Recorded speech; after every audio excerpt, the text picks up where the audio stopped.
Welcome everybody to episode 5 of Airships and Arcana. In today's episode, we're going to be building up a storage shed for bulk item storage, as well as expanding out our paths around the iron facility here. And if we have time, we might just start on a super secret project. So stick around to the end if you want to see that. As you can see here, we have actually already started on some of our paths. We have taken this path from our starter house down the hill and integrated it into our iron mine yard. We built up some rocks along the edges here and just kind of made it feel a bit more part of the landscape, a bit more integrated into the landscape. We used a combination of oak slabs, oak planks, and just, the standard dirt path here. And I think it works rather well. We also use some of these cheeky, coarse dirt slabs from Vinery. As you can see, it looks quite nice. It's got a bit of a curve to it and kind of follows the natural line of the hill down, kind of where people would presumably walk the most. And as we work our way down here, you can kind of see just how it curves us around ever so slightly. And these trees here block the view of the storage shed just enough that when you kind of get down here onto level with it, it creates this nice little reveal where you can finally see it. Ignore the horse for now, we're coming back to that. Where we ended up taking the path from this dirt path material into the sand was a bit difficult, if I'll be honest. We had to use some coarse dirt, some sand, smooth sandstone, and this vertified, however you pronounce it, sand to kind of blend the two together. And it's not the greatest, but I couldn't find any blocks that worked better, so this is what we're going with for now. And honestly, if you're not looking straight at it, it's not that bad. But we also expanded out the cliff face on the right side of our mine entrance here. We brought it out just a little bit further, integrated a bit more into the environment. Now, I'm probably not going to be able to get around to it this episode, but this is going to be the start of another farm over here. And hopefully we'll be getting to that in the next episode. But as for now, same thing that we've done with the cliffside in the previous areas. We used tuff as the dark spots along it, and then andesite as some of the highlights. I think it turned out all right. It's not the best work I've ever done, and it's a little bit busy. If anything, I would say I need to tone it down a little bit and make it a little smoother and easier to look at. But all in all, I think it's okay for now. Last episode, I also asked you guys what you thought about this little structure back here. And I saw one of your comments actually suggested these andesite scaffoldings. Now, I have one strong issue with the scaffoldings, and that is that they have these strong horizontal lines rather than vertical lines. This section here is much thicker than the pillar that runs up and down, which detracts a little bit from its height. So I did end up trying out these andesite supports, thinking, oh, you know what, the color is not bad. And I actually quite like the look of these supports. However, I didn't realize until I put them in that the andesite blends very heavily with the stone in the background. If I stand back here, it's actually kind of hard to differentiate the two, whereas that stands out quite a bit more. So I don't know. I've yet to find any other metal that would work nicely. I have yet to also try the wood, but I'm just going to continue thinking on that in the background. I just kind of want to show you guys how this looked. But as of right now, I want to get started on building up this storage shed. Now, we are going to have a couple of challenges making this building. For starters, we need to tie in the styles that we've got going on here. Our workshop is very old, it's very worn down, and our starter base is very clean and very bright. And these two don't match super well, so we need something to kind of make them a little more cohesive, tie them together. Now, they do have a couple of things going for them that'll make this a bit easier. For starters, this building uses a bunch of oak trimmed by spruce. And so does our starter base. Pretty much this whole first floor is nothing but oak and spruce trim. Both buildings also use deep slate for the roof, albeit this one much more sparingly than that.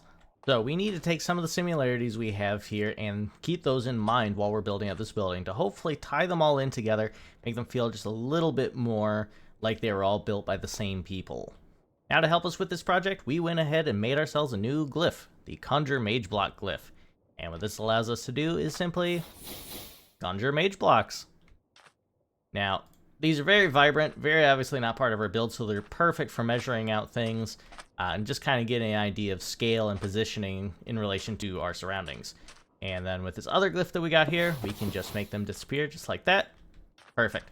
So yeah, that'll help us with measuring this out. So we're going to go ahead and start by building up a framework, kind of what we're thinking for the general shape of the building. So let's go ahead and do that real quick. Okay, let's bring you back in here and decipher this mess before us. So, I used a handful of different colors here to kind of mark out different aspects of the building. We'll go ahead and look at it from a top-down view. So for starters, these yellow pillars are going to be the internal structures, so the support beams are going to hold up the roof of the building. So I figured these were important to think about while actually designing it so I could figure out what kind of floor space I have. So the spacing here is going to be 5 blocks, and along here is going to be 4, with the exception of our center column, which is only going to be 4 as well. So this is actually perfectly squared right here, whereas these are a little bit elongated. The purple is, of course, the outline of the building itself. I was thinking maybe we could do even like a little side room over here, and then we use the white on the outside here to denote possibly having a railing to bring us up to the second level, if I decide to build it tall enough to have a second level. I'm currently debating that. And also, don't freak out. No, your monitor is completely fine. There are several shades of purple here because the default purple that the spell gives you is really bad, and you have to use the color slider to make it actually purple. So don't worry about it. We also built up a little bit of storage over here, just kind of like decoration at the end of our iron processing, just to get a better idea of what this space is going to look like. So we do have a horse, which you probably saw leaded up over there, and we did build a little cart where we can put some supplies in, and it's just a cute little thing. You know, it's a decent early game solution for moving stuff, but we move well past that before I actually need it, so it's pretty much just here for decoration. The thought of this is that the iron would get loaded up here and then get sent on the path out to bring it to whatever civilizations need the iron. But in the meantime, resources coming in and iron that is not quite scheduled to go out would probably be sitting in this building. Now, of course, it is worth mentioning that this building is not going to be built at a 45-degree angle, as it seems to be implied here. I just placed down the blocks to get an idea of the shape it's going to be and the approximate size of it to make sure that the floor space we had available would be usable. I didn't want to dig all this out just to decide, oh, I actually want it 2 blocks this way. That'd be annoying to put back. Now, one of my big concerns here is the shape of this building. It is currently pretty much just a rectangle with another little rectangle on the side and maybe a bit of a staircase on this side. And that's a little bit boring in my mind.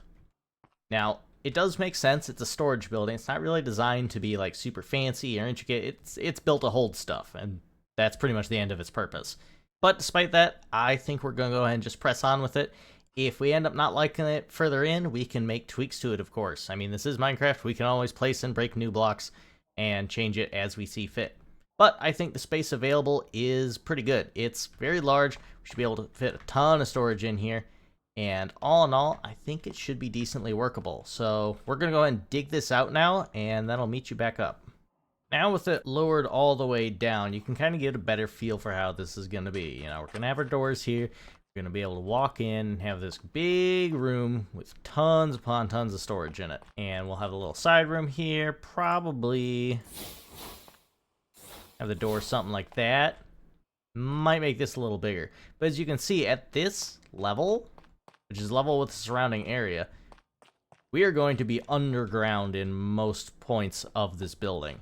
So we're probably going to lift this up at least a block, you know, probably have the floor at this level so that way we are up here. And over on this side, we might even make this little side section come up several blocks, maybe being as like the main way to get to the supposed second floor that I still haven't decided if I want or not. As of the moment, we need to figure out the next part of this build, and that is the block palette. Now, as you probably guessed, we are going to go ahead and keep the oak and spruce trim that we've established on the previous 2 buildings, and probably even pepper in a little bit of jungle at the top, just to kind of match them up a little bit more. But the next thing we have to figure out is the foundation and floor. So in this building, we had this 3-tone gray wood floor, and in that one, we had our blue wood floor that we've got on the outside there on the edge. I'm thinking because of the frequency of use of this structure and just the heavy weight of the materials being moved in and out, they probably wouldn't use a wooden floor. Probably would go with something stone-based. So I got a couple of different blocks that we're going to look at. Now, my first thought was deep slate. It's a nice sturdy material. You know, obviously they're going to be bringing tons of it out of the mines, or would have access to it, you know, and they've used it for the roofing here that kind of looks like tiles and whatever. It'd help tie it in, but it's very dark. And this building is likely to have very few, if any, windows, so it would just make the inside look very, very dark. So I was thinking maybe we do something a little bit lighter. You know, we could use tuff, or like one of the cut versions of tuff. I really like this one. It's vaguely reminiscent of like concrete, like worn concrete. They probably wouldn't have concrete out here. That's more for the developed areas of this world. But it could be whatever we want it to be. It could just be really polished or worn down stone. Andesite, of course, is a decent option as well. And there's, of course, many cut and polish variants of it that we could use. So I'm currently leaning between one of these two just because it keeps it a little bit lighter on the inside and makes it a little bit easier to work with because we have a fair bit of both of these blocks right now. And as for the foundation, we're going to go ahead and use the tuff mixture that we've used on the workshop, just because it'll differentiate it from the cliff face a lot nicer than the stone and cobblestone that we've used on that building. I think that one looks fine just because it's so disconnected from this area, but if we try using it down here, it'd just blend in with the cliff and it'd be a little hard to distinguish the difference between the two.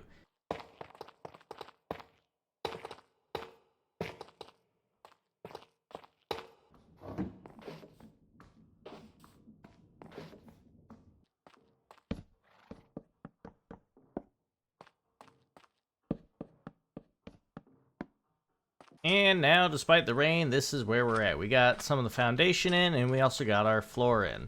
I did decide to go ahead with the tuff. I think it looks pretty good. I'm not sold on the texturing in here. These polished cut tuff stand out a little bit too much, but we'll play with that. Got our wood pillars in here to get an idea of the spacing. And got our foundation and some very, very boring walls up. But this is starting to get a better idea of how large this building really is.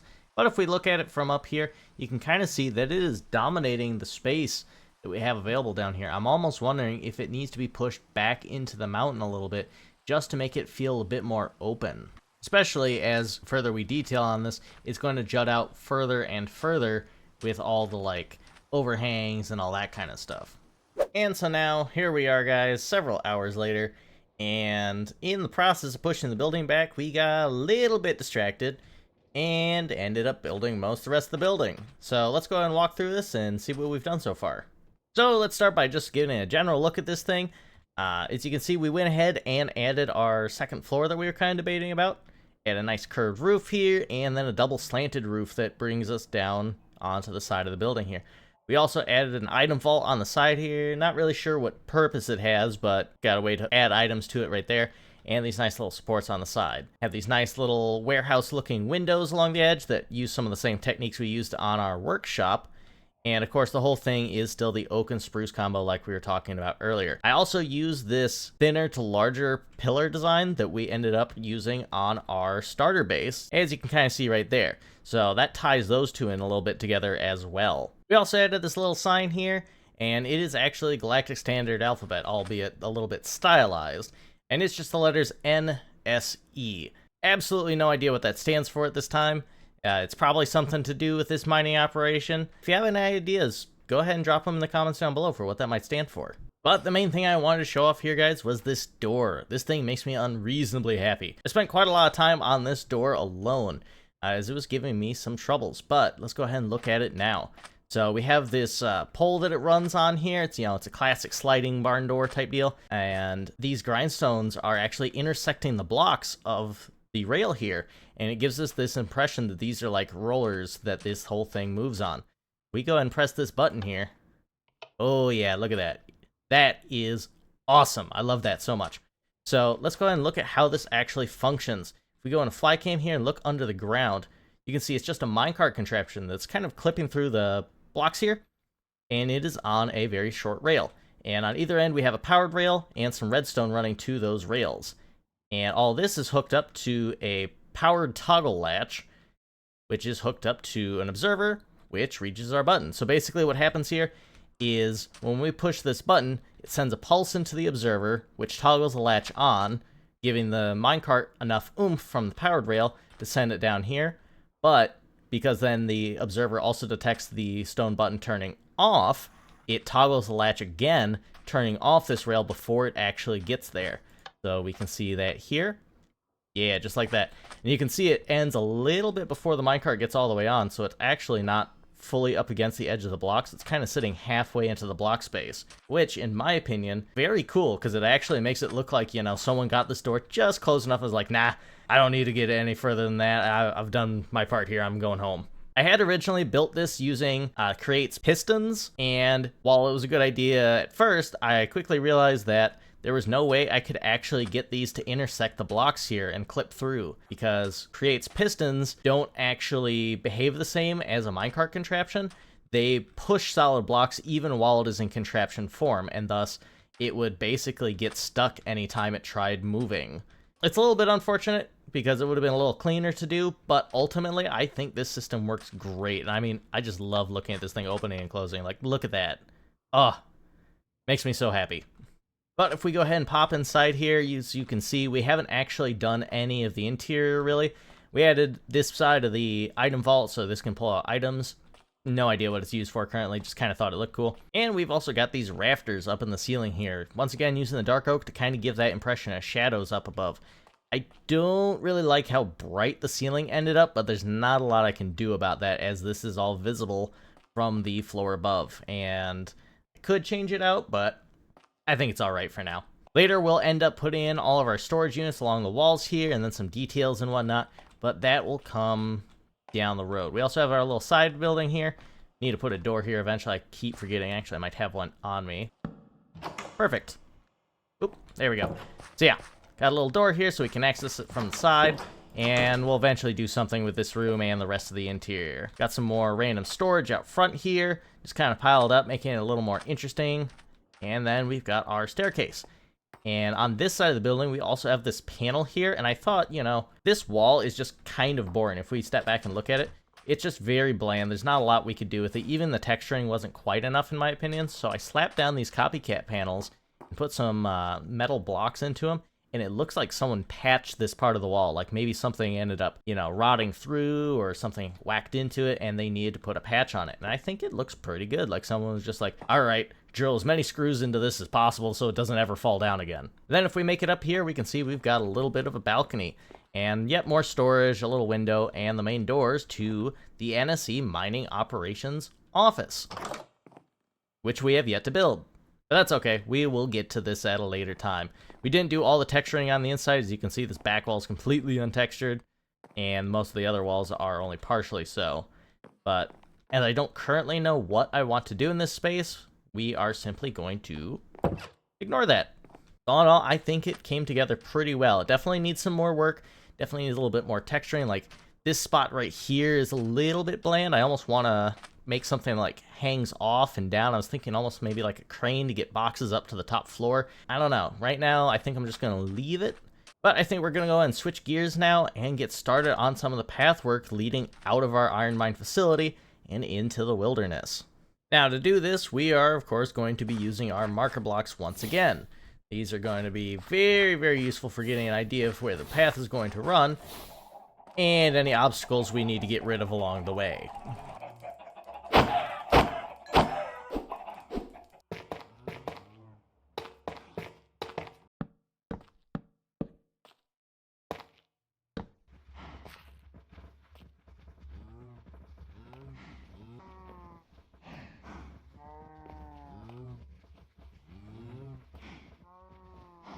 So with that out of the way, let's go ahead and talk about our plan here. So this is going to be the main road to and from our iron mine. And basically all the iron will get loaded up into horse-drawn carts down here and then taken out through this path and towards whatever major civilization we build later in the series. If we follow it down here, as you can see, it kind of works its way through this valley and then makes its way up and through here. And this is pretty much as far as I marked it out specifically. I know that I can take it through these trees here and eventually wrap it back around up to these hills. And what I was thinking is we could build a big bridge between these two hills to take it out towards that coast over there where I'm thinking I'm going to build a port town later. We'd be able to see that bridge dominating the skyline, especially up from our starter house. Yeah, that thing would just run right through there and you'd be able to see people coming and going, and then they work their way around through there and then down and through. I always like paths that kind of wind back on themselves so you can see various sections of where you're going to be or where you've been from other points along the path, and it just makes it feel a little bit more immersive and a little bit more exciting. As those of you who have ever built up a long path in Minecraft know, it's a very long and tedious process, but it is super worth it. Being able to see this path stretch from one point of interest to another is just super satisfying, even if all you end up doing is just flying over it every now and then. But I think the best way to do this is in the form of a time lapse, so let's go!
Now, with that complete, we have ourselves the start of our path.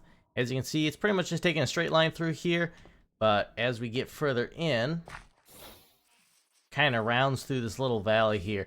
And I really didn't do much. I just kind of threw down some plant life on either side and a couple of rocks here and there, but honestly, I think it looks real nice.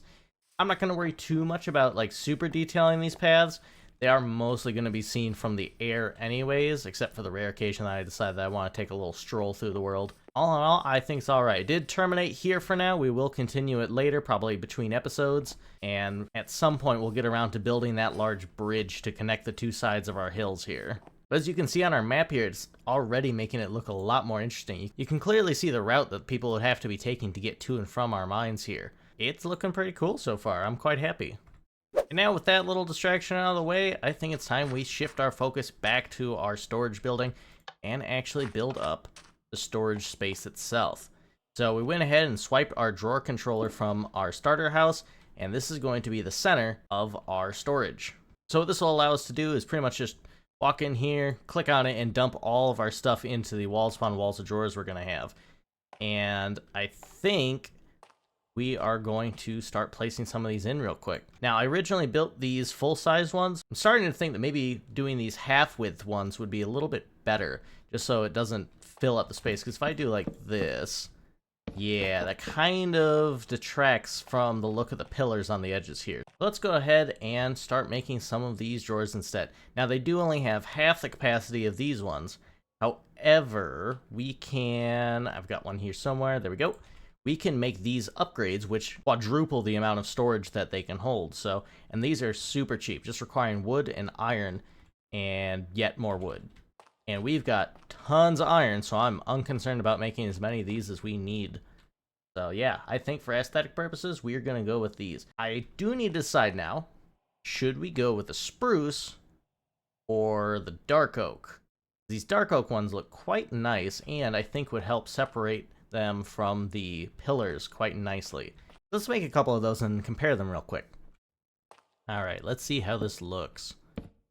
Okay. I think that looks pretty decent. Let's see what it would look instead to do that with spruce. So we're going to need a couple more spruce slabs here. Let's make some of those.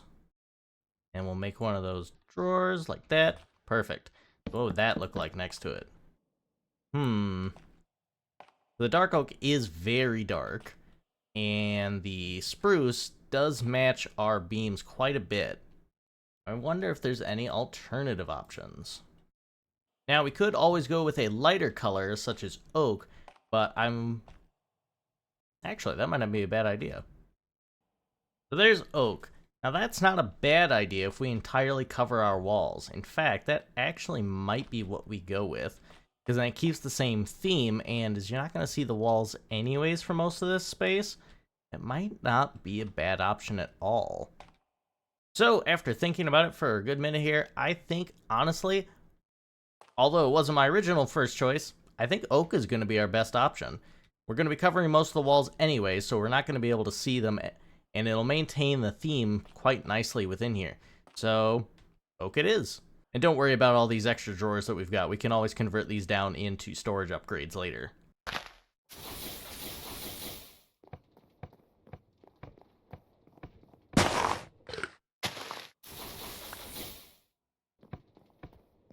And now it is time for the big reveal.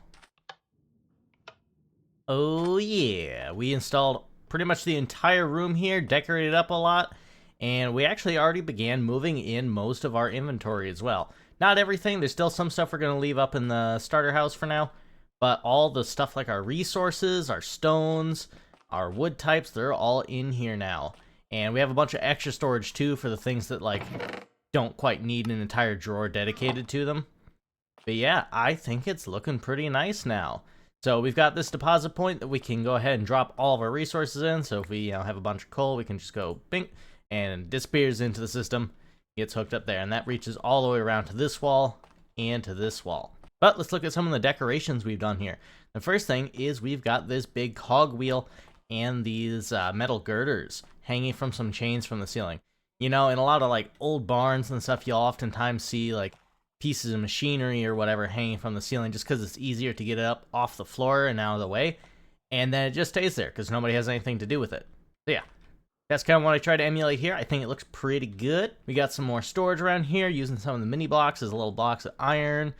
Use a copycat set for a longer like bar iron, some books, and a little couple potted plants. Got a electron tube on the table here as well as a mini block blast furnace. I honestly really love this one. This one looks great.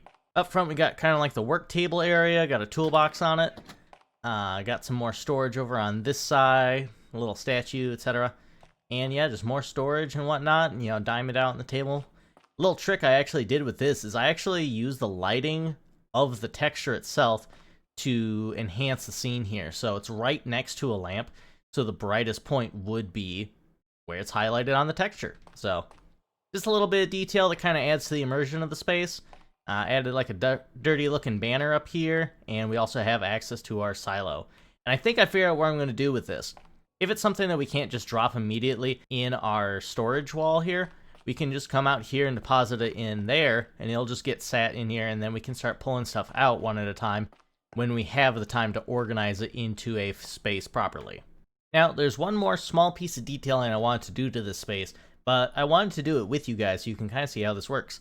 So if we just walk up to this block here and place down one of these labels that we have, you can see it's just this little blank white square. But if we take an item from our inventory and shift click it in, look at that. Now what this does is it can just help denote what the space or inventory is for. So like this is our miscellaneous like bricks and stone type chest, and well, it looks like a little block of stone, so that works out perfectly for that. And, you know, over here we've got some miscellaneous woods that didn't need a whole drawer for itself. So we can go ahead and shift click with that on top of that. Shift click in on this board, and look at that. Now we have that barrel mark that's holding like wood materials for us. And what's cool too is if we click directly on it, we can't actually interact with it. It'll let us go straight to the barrel. So it's pretty nice. We'll do another one over here, and we'll use some raw iron on it. Now we can access all these ores. And it's marked so that way we don't forget which of these many storage containers is the one that has our stuff in it. And then we're going to do one more over here with a feather on it. Perfect. And this is just a little marker saying, hey, you know, guy who works in this space, make sure you hang up our inventory tag where it's supposed to be when you're done. But yeah, I think that adds a little bit more life to it. Now, we do have to be a little bit careful. These are technically entities and not blocks. That's why we're allowed to, like, click through them and stuff. And so we just don't want to use too many unless we lag out the space. But a couple here and there I don't think will be a problem. Now, I just want to say an absolute massive thank you to anyone who's made it this far into the video. Your support means the absolute world to me. For those of you who are still here, it's time for that secret project.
Welcome, friendos, to Respawn Church. Now, this building is going to have some significance throughout the series, but before we dive into that, let's go ahead and just do a quick walkthrough and take a look at the place. So, this is the main entrance, of course. We got a nice stained glass window above, and then, of course, our entrance to the graveyard. Now, we're going to look at the building first. Let's go on inside. So, inside here, you can see it's very small. Only have a little bit of seating on the sides here, and then the main stand here where you do your preaching and whatnot. Got some banners hanging on the side walls, and as you can see, it's a very old building. There's a hole in the ceiling, and dirt's like falling through, and stuff start growing inside. Clearly not been used in a long time. Well, if we come back out here, pop into our graveyard, you can see we got a bunch of different headstones and whatnot. And if we come around the side, got one of the graves open, we can see a bunch of this like spare equipment that we've got left in here. Got a gate in the back that you can come out to. And yeah, all in all, I think it looks pretty good. Some of the iron bars are rusting and whatnot, and everything just kind of falling apart. I think it looks fantastic. Everything's super overgrown. But let's talk about now the function and importance of this build. So, Respawn Church here is one of the oldest structures in our world from a lore standpoint. You know, it's been long abandoned. The hillside is kind of overtaking it. No one's really been like keeping the grounds or whatever. But functionally speaking, what it's going to be for us is right up here is where we spawn into the world. It's the world spawn. If I ever die and fail to sleep in a bed and get respawned up here, I have this building that I can come to, pick up some of this spare equipment to get back down to our, you know, more built up areas of the world and get my good equipment back. And I'll be adding some better stuff in here, like the diamond armor I'm wearing now will probably go in here once I get a better set, but we'll come to that later. The other purpose of this structure is record keeping. Every time I die, I'm going to come back here and update one of these headstones. I'm going to start by putting in my name, of course, some kind of funny message, the death number that I'm on, and then the episode number it occurred in or around. There we go. So this is for when I fell off that cliff in the nether and went splat. Now, we're going to go ahead and add a little bit of dye to this as well. Make it a little more readable. Look at that. Now we have a little graystone commemorating that time I made a mistake. And we go back inside the church real quick. We're going to have this book in the lectern. And this is going to have a more detailed description of what happened, if I happen to remember. So, we'll have Death 2 fell off of cliff fighting gassed. And there we go. And then that'll sit here, and we'll just come by and update this every time we die, or every couple of times we die. And yeah, so it'll be a nice little record of what's happened in this world. And then when we do finally end the series, it'll be nice to come back here and kind of look through and see, you know, all the things that happened that we might not remember by the time it's all over. Gonna go ahead and add in the other death we had as well. Alright, there we go. And of course, add it into our book as well.